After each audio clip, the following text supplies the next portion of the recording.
Graça e paz, meus queridos irmãos. Eu estou convidando vocês agora nesse momento para nós abrirmos a Bíblia no livro de Gênesis. No capítulo 3, vamos ver o que está escrito nos versículos 9 e 10. Lá no capítulo 3, no versículo 9, está escrito: E chamou o Senhor Deus ao homem e lhe perguntou: Onde estás? Ele respondeu: Ouvi a tua voz no jardim, e porque estava nu, tive medo e me escondi. Mas nós podemos imaginar como era bom antes deste momento. A Bíblia diz que Deus estava lá com eles todos os dias. Na viração do dia, Deus passeava ali com eles no jardim. Que coisa interessante que antes do pecado, Adão e Eva se deleitavam na presença de Deus. E nós podemos imaginar aquele casal, depois que Deus saía dali, a vida deles era uma expectativa pela próxima visita. Como era bom o momento que eles poderiam se abastecer em Deus. Mas então, depois daquele momento, Deus pergunta: onde estás? Ah, eu ouvi a tua voz. Mas porque estava com medo de Deus, o que foi que aconteceu? Que a presença de Deus, que hoje lhe causa tanto prazer, amanhã lhe causa medo. Nós precisamos ver que a Bíblia diz no versículo 15 que um e outro, o homem e sua mulher, estavam nus e não se envergonhavam. Será, eu lhe pergunto hoje, será, meu irmão, que o medo está lhe levando a se esconder de alguém? Será que o medo está fazendo você se esconder do seu chefe? Ou do seu marido? Ou da sua esposa? Ou do seu colega? Ou o medo está fazendo que você se esconda de um filho teimoso, que tem temperamento forte? Você prefere deixar como estão as coisas porque você tem medo da reação do outro? Você não sabe como seu filho vai reagir? Ou como seu marido vai reagir? Ou como sua esposa vai reagir, seu colega? Quando Deus chamou Adão: onde estás? Ele respondeu: eu me escondi porque tive medo. Você imagina medo de Deus? Desde esse acontecimento, nós nos escondemos através de sorrisos forçados, rimos até de piadas imorais que o chefe diz.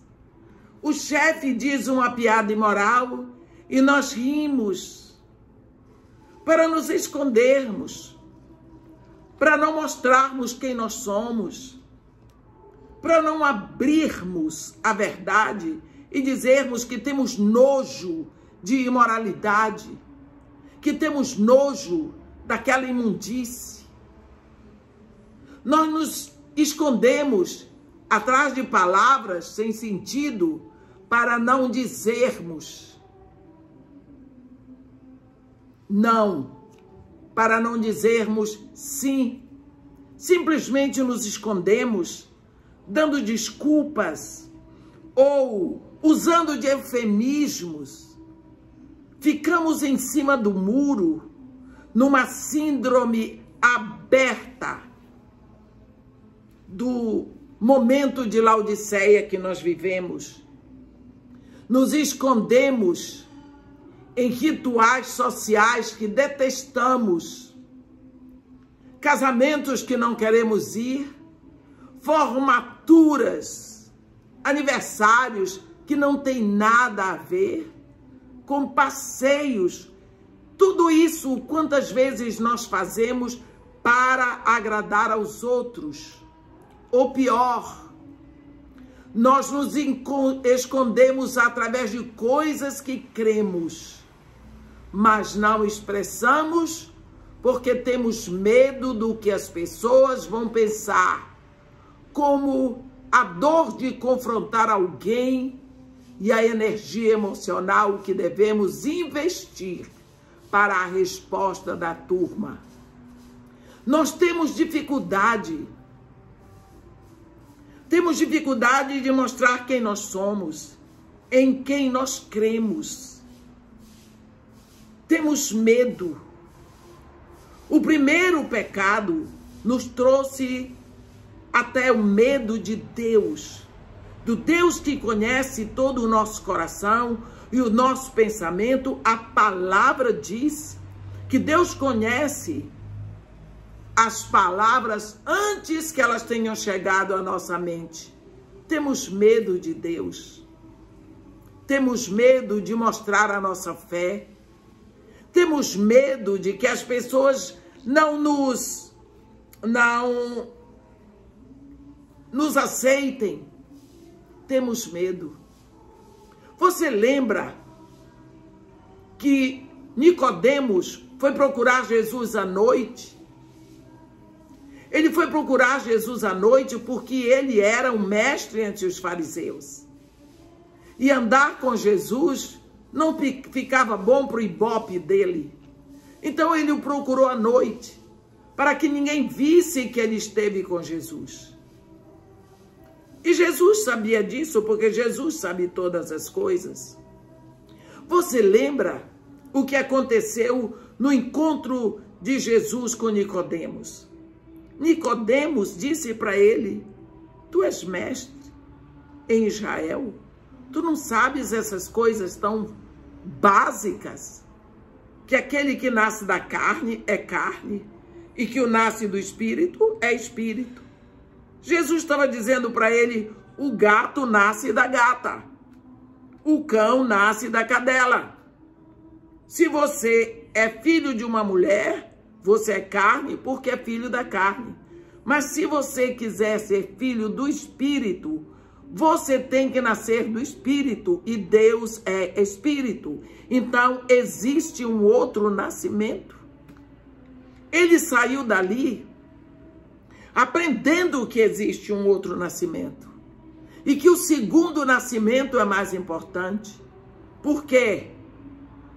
O primeiro filho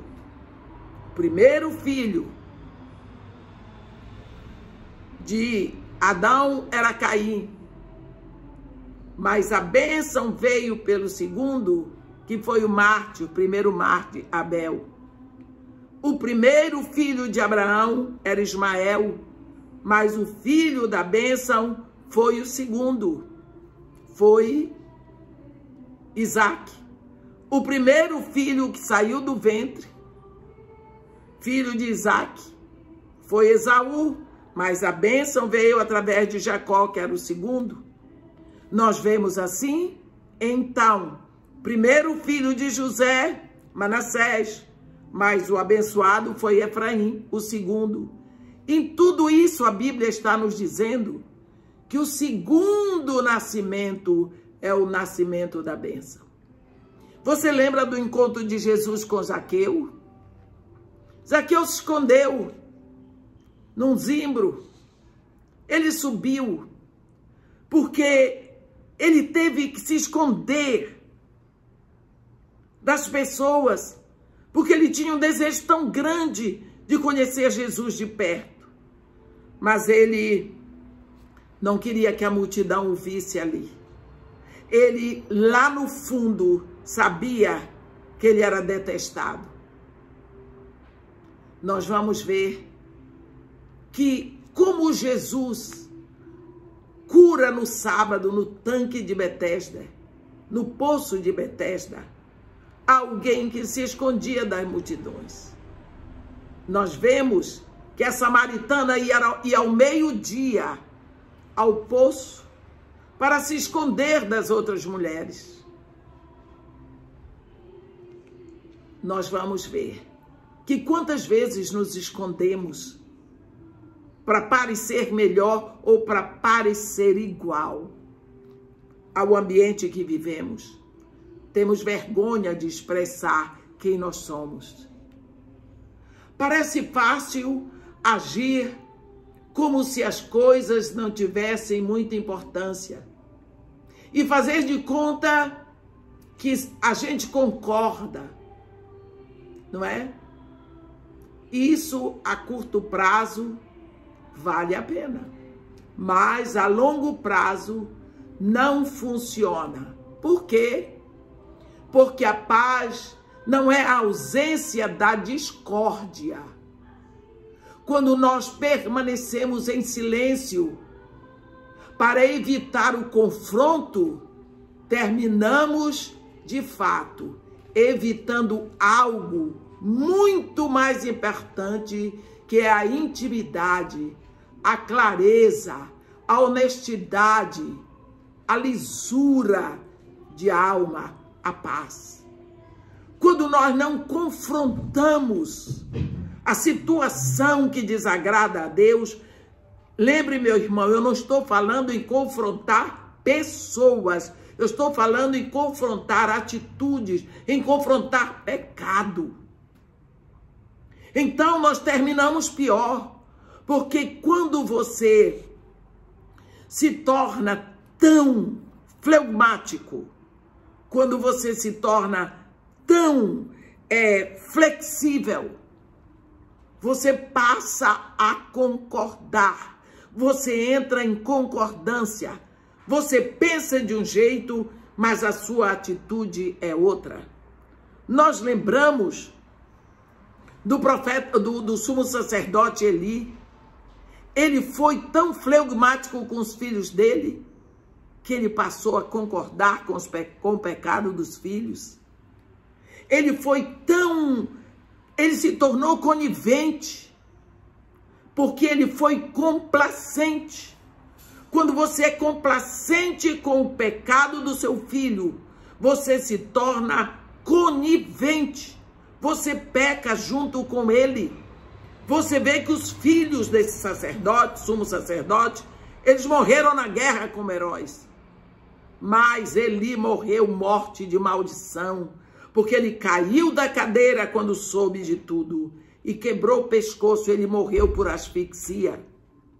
Nós precisamos chamar os nossos filhos e confrontá-los com a verdade.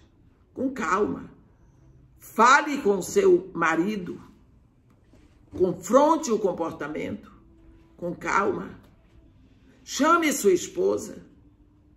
Peça que a ouça. Confronte. Traga a situação à luz. Por exemplo, quando você não fala, não desabafa no trabalho, porque você teme formar ondas contrárias de antipatia, você se torna ressentido, alienado, distante do grupo e com a sensação de ter perdido a chance de melhorar as coisas. E é isso que você fez. Você tem que sentar e conversar. A Bíblia diz que todas as coisas Deus fez por meio da comunicação, por meio do verbo, por meio da palavra. E sem a palavra, nada do que foi feito se fez.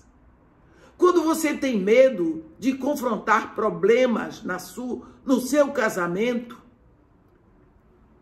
o que deve ser feito em amor e não na hora da raiva, você se torna emocionalmente distante. Você vai engolindo. Eu estou nesse casamento, mas eu estou engolindo sapo. Você pode engolir o brejo todinho. Não vai resolver.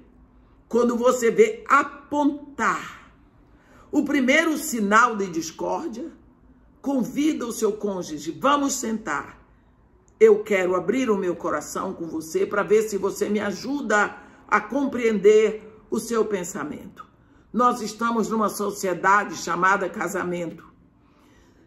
Essa sociedade, 50% das ações são minhas, 50% das ações são suas, e nós não podemos simplesmente falir.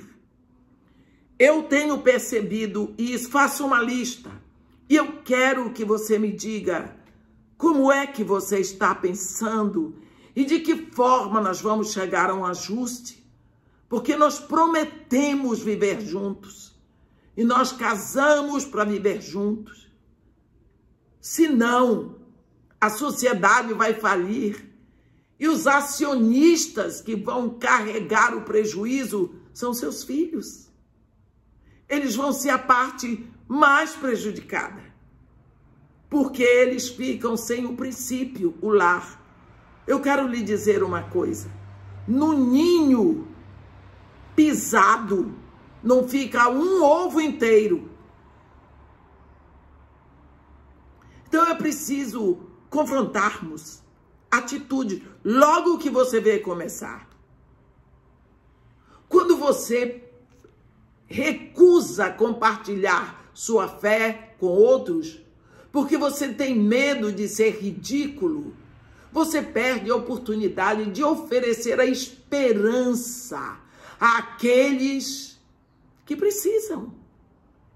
Jesus Cristo foi lá na cruz e quando ressuscitou, ele nos mandou: ide, anunciai a todas as nações, fazei discípulos.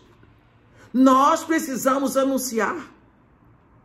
Observe, você não vai se anunciar, você vai anunciar um trabalho de redenção que já está feito, já está pronto. Você vai anunciar que o preço da nossa dor, do nosso afastamento de Deus já está pago.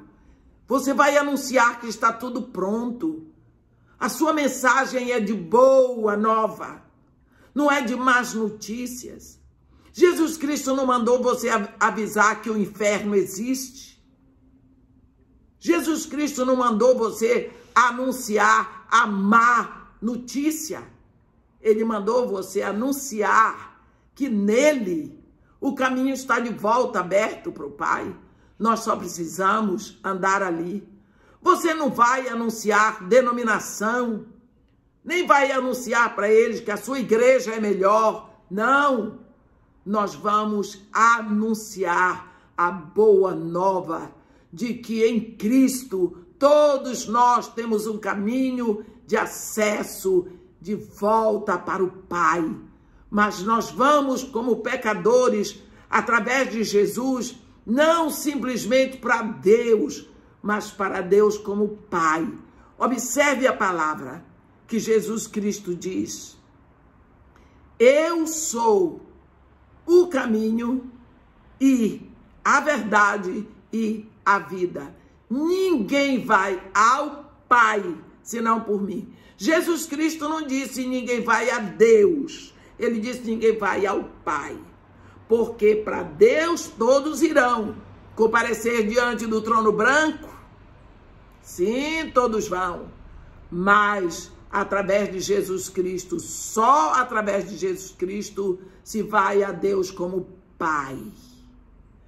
Através de Jesus Cristo nós vamos ao Pai. E é isso que nós precisamos anunciar. Porque nós não vamos anunciar perdição, vamos anunciar a redenção. Confronte os seus medos hoje. Saia desse esconderijo e comece a viver, a mostrar o rosto, como Jesus Cristo convida a sua igreja lá em Cantares. Mostra-me o teu rosto, faze-me ouvir a tua voz. Ele continua querendo ver o seu rosto, anunciando a sua palavra.